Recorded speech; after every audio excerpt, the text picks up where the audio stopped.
Hi hello ನಮ್ಮೂರು YouTube ಚಾನಲ್ಗೆ ತಮಗೆಲ್ಲರಿಗೂ ಸ್ವಾಗತ ಸುಸ್ವಾಗತ ಅಂತ ಹೇಳ್ತಾ ನೀವಿನ್ನು ನಮ್ಮೂರು ಯೂಟ್ಯೂಬ್ ಚಾನಲ್ಗೆ ಸಬ್ಸ್ಕ್ರೈಬ್ ಆಗಲಿಲ್ಲ ಅಂದರೆ ಈ ಕೂಡಲೇ ಸಬ್ಸ್ಕ್ರೈಬ್ ಆಗಿ ಲೈಕ್ ಮಾಡಿ ಶೇರ್ ಮಾಡಿ ಅಂತ ಹೇಳ್ತಾ ಇವತ್ತಿನ ಒಂದು ಸಂಚಿಕೆಯಲ್ಲಿ ಸೆಕೆಂಡ್ ಪಿ ಯು ಸಿ ದ್ವಿತೀಯ ಪಿ ಯು ಸಿಯ ಅಂತಿಮ ಪರೀಕ್ಷೆಯ ಪ್ರಶ್ನೆ ಪತ್ರಿಕೆ ಇವತ್ತು ನಡೆದಿರುವಂಥ ಪ್ರಶ್ನೆ ಪತ್ರಿಕೆ 2020 ಸಾಲಿನ ಒಂದು ಪ್ರಶ್ನೆ ಪತ್ರಿಕೆ ಯಾವ ರೀತಿ ಇದೆ ಅಂತ ನೋಡ್ತಾ ಹೋಗೋಣ. ಜೊತೆಗೆ ಉತ್ತರ ಸಹ ಇರುತ್ತದೆ ವಿದ್ಯಾರ್ಥಿಗಳೇ. ನೀವು ಇಲ್ಲೇ ತಿಳ್ಕೊಳ್ಬಹುದು ನಾವು ಯಾವುದು ಸರಿಯಾಗಿ ಬರೆದಿದ್ದೀನಿ, ಯಾವುದನ್ನು ತಪ್ಪಾಗಿ ಬರೆದಿದ್ದೀನಿ, ನನಗೆ ಎಷ್ಟು ಅಂಕ ಬರುತ್ತದೆ ಅನ್ನೋದನ್ನು ನೀವು ಈಗಲೇ ತಿಳಿದುಕೊಳ್ಬಹುದು. ಯಾಕಂದ್ರೆ ಕೀ ಆನ್ಸರ್ ಕೂಡ ಇದೆ ವಿದ್ಯಾರ್ಥಿಗಳೇ. ನಾವಿಲ್ಲಿ ಮೊದಲು ಪ್ರಶ್ನೆ ಪತ್ರಿಕೆಯನ್ನು ನೋಡಿಕೊಂಡು ಆನಂತರ ಕೀ ಆನ್ಸರ್ ಅನ್ನು ನೋಡ್ತಾ ಹೋಗೋಣ ವಿದ್ಯಾರ್ಥಿಗಳೇ. ಓಕೆ, ವಿಷಯ ಕನ್ನಡ, ಸಬ್ಜೆಕ್ಟ್ ಕೋಡ್ 01. ಇಲ್ಲಿ ಸಮಯ 3 ಗಂಟೆಗಳು, ಒಟ್ಟು 52 ಪ್ರಶ್ನೆಗಳಿರುತ್ತದೆ, ಗರಿಷ್ಠ 80 ಅಂಕಗಳಿರುತ್ತದೆ. ಒಂದು ಸೂಚನೆಯನ್ನು ಕೊಟ್ಟಿರ್ತಾರೆ ವಿದ್ಯಾರ್ಥಿಗಳೇ, ಬಹಳ ಮುಖ್ಯವಾಗಿರುತ್ತದೆ ನೋಡಿ. ನೀವು ಯಾವ ರೀತಿ ಬರಿಬೇಕು ಅನ್ನೋದಕ್ಕೆ ವಿಭಾಗದಲ್ಲಿ ಅಂದ್ರೆ ಫಸ್ಟ್ ವಿಭಾಗದಲ್ಲಿನ ಪ್ರಶ್ನೆಗಳಿಗೆ ಪ್ರಥಮವಾಗಿ ಬರೆದ ಉತ್ತರಗಳನ್ನು ಮಾತ್ರವೇ ಮೌಲ್ಯಮಾಪನದಲ್ಲಿ ಪರಿಗಣಿಸಲಾಗುವುದು.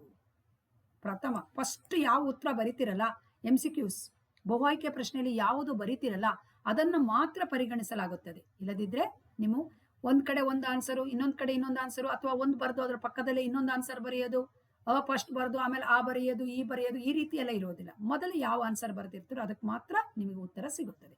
ಎರಡನೇ ಸಲ ಬರೆದಿದ್ದೀನಿ ಸಿಗುತ್ತದೆಯಾ? ಇಲ್ಲ, ಸಿಗಲ್ಲ. ಓಕೆ ವಿದ್ಯಾರ್ಥಿಗಳೇ, ನೋಡ್ತಾ ಹೋಗೋಣ.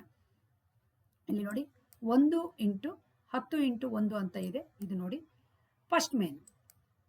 ಈ ಕೆಳಗಿನ ಪ್ರಶ್ನೆಗಳಿಗೆ ನೀಡಿರುವ ಉತ್ತರಗಳಲ್ಲಿ ಸರಿಯಾದದನ್ನು ಆರಿಸಿ ಬರೆಯಿರಿ.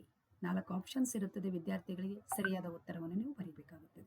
ನಾನಿಲ್ಲಿ ಜಸ್ಟ್ ಟಿಕ್ ಆಗ್ತಾ ಹೋಗ್ತೀನಿ, ಯಾಕಂದ್ರೆ ಕೀ ಆನ್ಸರ್ ಕೂಡ ತೋರಿಸ್ಬೇಕಾಗುತ್ತದೆ ನಿಮಗೆ. ಓಕೆ, ಆಮೇಲೆ ಮತ್ತೆ ಇದರಿಂದ ಪರಿಮಳವನ್ನು ಅರಿಯಬಹುದು. ಈ ರೀತಿ ಜಸ್ಟ್ ಒಂದನೇದ್ರಲ್ಲಿ 1, ಎರಡನೇದ್ರಲ್ಲಿ 2 ಮತ್ತು 4 ಇ, ಮೂರನೇದ್ರಲ್ಲಿ ಇ, ನಾಲ್ಕನೇದ್ರಲ್ಲಿ ಇ, ಐದರಲ್ಲಿ ಇ, ಆರನೇದು ಅ, ಏಳನೇದು ಇ, ಎಂಟನೇದು ಅ, ಒಂಬತ್ತನೇದು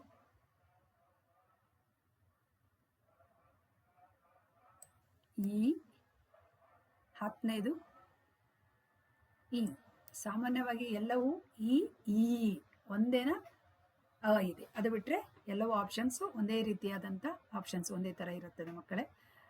ಬಿಟ್ಟ ಸ್ಥಳಗಳಿಗೆ ಆವರಣದಲ್ಲಿ ಕೊಟ್ಟಿರುವ ಉತ್ತರಗಳನ್ನು ಸೂಕ್ತವಾದುದನ್ನು ಆರಿಸಿ ಬರೆಯಿರಿ. ಇಲ್ಲಿ ಕೊಟ್ಟಿದ್ದಾರೆ ನಿಮಗೆ, ಯೂಸ್ ದ ಬ್ರಾಕೆಟ್ ಇಲ್ಲಿ ಕೊಟ್ಟಿದ್ದಾರೆ, ಅದರಲ್ಲಿ ಸರಿಯಾದ ಉತ್ತರವನ್ನು ಬರಿತಾ ಹೋಗಬೇಕಾಗುತ್ತದೆ. ಇದಕ್ಕೆ ಕೀ ಆನ್ಸರ್ ಕೂಡ ಇದೆ.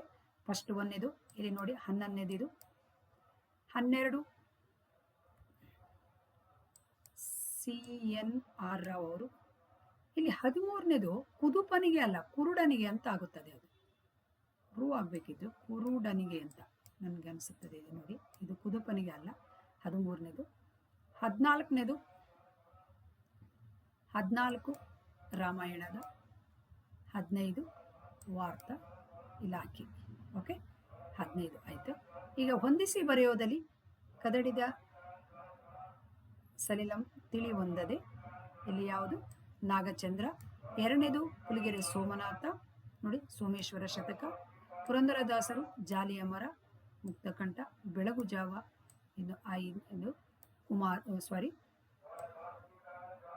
3 ಹತ್ತಿ ಚಿತ್ತ ಮತ್ತು. ಓಕೆ, ಇನ್ನು ನಿಮಗೆ ಸೆಕೆಂಡ್ ಮೇನಲ್ಲಿ ಮಕ್ಕಳೇ ಯಾವುದಾದ್ರೂ 3 ಪ್ರಶ್ನೆಗಳಿಗೆ ಉತ್ತರವನ್ನು ಬರೀಬೇಕಾಗುತ್ತೆ 2-3 ವಾಕ್ಯದಲ್ಲಿ. ಇಲ್ಲಿ ಇದು ಪದ್ಯ ಸೈಡ್, ಇದು ನೆನ್ಪಿಟ್ಕೊಳ್ಳಿ, ಇದು ಪದ್ಯ ಸೈಡ್ ಬರಿಬೇಕು ನೀವು. ಎಲ್ಲಿ ಬೇಕಲ್ಲಿ ಬರೆಯಂಗಿಲ್ಲ. ಪದ್ಯದ ವಿಭಾಗದಿಂದ ಬಂದಿರುವಂಥ 4 ಪ್ರಶ್ನೆಗಳಲ್ಲಿ ನೀವು ಬರಿಬೇಕಾಗಿದ್ದು 3. ಈ 3 ಅನ್ನು ಮಾತ್ರ ಬರಿಬೇಕು, ಒಂದನ್ನು ನೀವು ಬಿಡಬೇಕಾಗುತ್ತೆ. ಯಾವುದಾದ್ರೂ ಬಿಡ್ಬೋದು, ನಿಮ್ಗೆ ಯಾವ್ದು ಗೊತ್ತಿದೆಯೋ ಅದು. ಆಮೇಲೆ ಇನ್ನು ಯಾವುದಾದ್ರೂ 2 ಪ್ರಶ್ನೆಗಳಿಗೆ, ಇದು ಗದ್ಯ ವಿಭಾಗದಿಂದ ಬಂದಿರುತ್ತದೆ ಮಕ್ಕಳು. ಒಂದು ಪದ್ಯ ಗದ್ಯ ಮತ್ತು ದೀರ್ಘ ಗದ್ಯ. ಹಾಗಾಗಿ ಇಲ್ಲಿ ನೀವು 2 ಪ್ರಶ್ನೆಗಳಿಗೆ ಬರೀಬೇಕು. ಇಲ್ಲಿ 4 ಇರುತ್ತದೆ. 2 ಪ್ರಶ್ನೆಗಳಿಗೆ ಯಾವುದು ಸರಿಯಾದ ಉತ್ತರ. ಕೀ ಆನ್ಸರ್ ತೋರಿಸ್ತೀನಿ ನಾನು. ಇನ್ನು ಯಾವುದಾದ್ರೂ 3 ಪ್ರಶ್ನೆಗಳಿಗೆ 2-3 ವಾಕ್ಯಗಳಿಗೆ, ಇಲ್ಲಿ 3 ಪ್ರಶ್ನೆ ನೋಡಿ, ಇದು ದೀರ್ಘ ಗದ್ಯದಿಂದ ಬಂದಿರುತ್ತದೆ. ಇಲ್ಲಿ 4 ಆನ್ಸರ್ ಇರುತ್ತದೆ. ನೀವು 3 ಪ್ರಶ್ನೆಗಳಿಗೆ ಉತ್ತರ ಬರೀಬೇಕಾಗುತ್ತದೆ. ಇನ್ನು ಇವಾಗ ಇಲ್ಲಿನೂ ಅಷ್ಟೇ ಯಾವುದಾದ್ರೂ 2 ವಾಕ್ಯಗಳಲ್ಲಿ ಸಂದರ್ಭವನ್ನು ಸೂಚಿಸಿ ಸ್ವಾರಸ್ಯ ನೀವು ಬರಿಬೇಕಾಗುತ್ತದೆ. ಇದು ಪದ್ಯದಿಂದ ಬಂದಿರುತ್ತದೆ. ಯಾವುದಾದ್ರು 1, 2 ಮಾತ್ರ ಬರಿಬೇಕು ವಿದ್ಯಾರ್ಥಿಗಳೇ. ಇಲ್ಲಿ ಯಾವುದಾದ್ರೂ ಒಂದು ಸಂದರ್ಭಕ್ಕೆ, ಇಲ್ಲಿ ನೋಡಿ ಇದು ಗದ್ಯದಿಂದ ಇರುತ್ತದೆ. ಅನಂತರ ಇದು ಇಲ್ಲಿನೂ ಕೂಡ 1 ನೀವು ಇಲ್ಲಿ ಕೇಳಿರ್ತಾರೆ, 2 ಕೇಳಿರ್ತಾರೆ, 1 ಬರಿಬೇಕಾಗುತ್ತೆ ದೀರ್ಘ ಗದ್ಯದಿಂದ. ಓಕೆ, ಎಲ್ಲ ಈಸಿ ಇದೆ ವಿದ್ಯಾರ್ಥಿಗಳೇ, ಯಾವುದು ಕಷ್ಟವಾಗಿಲ್ಲ. ಇನ್ನು 5-6 ವಾಕ್ಯದಲ್ಲಿ 2 ಬರೀಬೇಕು ನೋಡಿ. 5-6 ವಾಕ್ಯದಲ್ಲಿ ಪದ್ಯ ಸೈಡ್ 2 ಬರೀಬೇಕು. ಇನ್ನು ಯಾವುದಾದರೂ 1 ಬರೀಬೇಕು.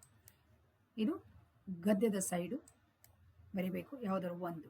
ಇನ್ನು ಇದೊಂದು ದೀರ್ಘ ಗದ್ಯದಿಂದ ಯಾವುದಾದ್ರೂ 1 ಬರೀಬೇಕು. ಬಹಳ ಈಸಿ ಇರುತ್ತದೆ ವಿದ್ಯಾರ್ಥಿಗಳೆಲ್ಲ, ಪ್ರತಿ ವರ್ಷ ಕೇಳೋದನ್ನೇ ರಿಪೀಟ್ ಆಗ್ತಾನೆ ಇರುತ್ತದೆ, ಹೊಸದೇನು ಯಾವುದು ಇರೋದಿಲ್ಲ. ಇಲ್ಲಿ ಕೆಳಗಿನ ಪ್ರಶ್ನೆಗಳಿಗೆ ಯಾವುದಾದ್ರೂ 4ಕ್ಕೆ ಸೂಚನೆಗೆ ಅನುಗುಣವಾಗಿ ಉತ್ತರಿಸಿ ಅಂತ ಹೇಳಿದರೆ, ಇಲ್ಲಿ ಇದಕ್ಕೂ ಕೂಡ ನನ್ನ ಆನ್ಸರ್ ಇದೆ ವಿದ್ಯಾರ್ಥಿಗಳೇ. ಸಮಾನಾರ್ಥಕದಲ್ಲಿ ನೀವು ಇಲ್ಲಿ ಕೆಳಗಿನ 2 ಪದಗಳಿಗೆ ಮಾತ್ರ ಸಮಾನಾರ್ಥಕ ಯಾವುದಾದ್ರು 2 ಆಯ್ಕೆ ಮಾಡ್ಕೊಳ್ಳಿ. 3 ಇದೆಯಲ್ಲ, ಯಾವುದಾದ್ರು ಆಯ್ಕೆ ಮಾಡ್ಕೊಳ್ಳಿ. ಇಲ್ಲಿನೂ ಅಷ್ಟೇ 2 ಗುಣವಾಚಕದಲ್ಲಿ ಯಾವುದಾದ್ರು 2 ನೀವು 3 ಕೇಳಿರ್ತಾನೆ, ಯಾವುದಾದ್ರು 2, 3ಕ್ಕೂ ಬರಿಬೇಡಿ, ಯಾಕಂದ್ರೆ ಆಮೇಲೆ ಆನ್ಸರ್ ಸಿಗಲ್ಲ. ಆಮೇಲೆ ಇಲ್ಲಿನೂ ಅಷ್ಟೇ 2 ಕ್ರಿಯಾಪದಗಳಿಗೆ ಧಾತು ರೂಪ ಅಷ್ಟೇ. ಇಲ್ಲಿ ನೀವು 2 ಎಲ್ಲದಕ್ಕೂ 2 ಆಯ್ಕೆ ಮಾಡಿಕೊಳ್ಬೇಕು. 3 ಪ್ರಶ್ನೆಗಳಿರುತ್ತದೆ, 3 ಪದಗಳಿರ್ತದೆ, ಅದರಲ್ಲಿ 2 ಪದವನ್ನು ನೀವು ಮಾತ್ರ ಆಯ್ಕೆ ಮಾಡಿಕೊಳ್ಬೇಕು. ನಿಮಗೆ ಯಾವುದು ಬರುತ್ತದೆ ಅಂತ. ಅದರಲ್ಲಿ ಎಲ್ಲಕ್ಕಿಂತ ಮೇನಾಗಿ ನೀವು ಒಂದು ತಿಳ್ಕೊಳ್ಬೇಕಾಗಿದ್ದು ಇಲ್ಲಿ ಏನಂತ ಹೇಳಿದ್ರೆ, 4ಕ್ಕೆ 4 ಮಾತ್ರ ಆಯ್ಕೆ ಮಾಡ್ಕೊಳ್ಬೇಕು, ಎಲ್ಲವನ್ನೂ ಅಲ್ಲ. ಇಲ್ಲಿ 5, 6 ಕೇಳಿರ್ತಾನೆ, ಇಲ್ಲಿನೂ ಅಷ್ಟೇ 2ಕ್ಕೆ, ಇಲ್ಲಿನೂ 2 ಆನ್ಸರ್ ಇದೆ. ಇದಕ್ಕೆ ತೋರಿಸ್ತೀನಿ ಇವಾಗ. ಆಮೇಲೆ ಪ್ರಬಂಧದಲ್ಲಿ ಅಷ್ಟೇ ಯಾವುದಾದ್ರು 1 ಬರಿಬೇಕಾಗುತ್ತದೆ. ಯಾವುದಾದ್ರು 1 ವಿಷಯನ ಕುರಿತು ಪ್ರಬಂಧ 4 ಮಾರ್ಕ್ಸ್ ಬರೀಬೇಕಾಗುತ್ತದೆ.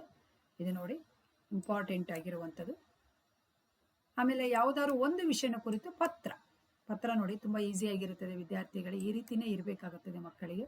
ನೋಡಿ ಯಾವುದಾದ್ರು 1 ಪತ್ರ ಅಷ್ಟೇ ವಿದ್ಯಾರ್ಥಿಗಳೇ. ಇಷ್ಟು ಬರೆದ್ರೆ ನಿಮಗೆ 100ಕ್ಕೆ 100 ಅಂಕ ಖಂಡಿತವಾಗಿ ಸಿಗುತ್ತದೆ. ನಿಮಗೆ ಆನ್ಸರ್ ನಿಮಗೆ ಎಷ್ಟು ಅಂಕ ಬರುತ್ತದೆ ಅನ್ನೋದನ್ನು ನೀವು ಇವತ್ತೇ ತಿಳ್ಕೊಳ್ಬಹುದು. ಓಕೆ ಮಕ್ಕಳೇ, ನಾನು ಕೀ ಆನ್ಸರನ್ನು ಮುಂದಿನ ವಿಡಿಯೋದಲ್ಲಿ ಬಿಡ್ತಾ ಇದ್ದೀನಿ.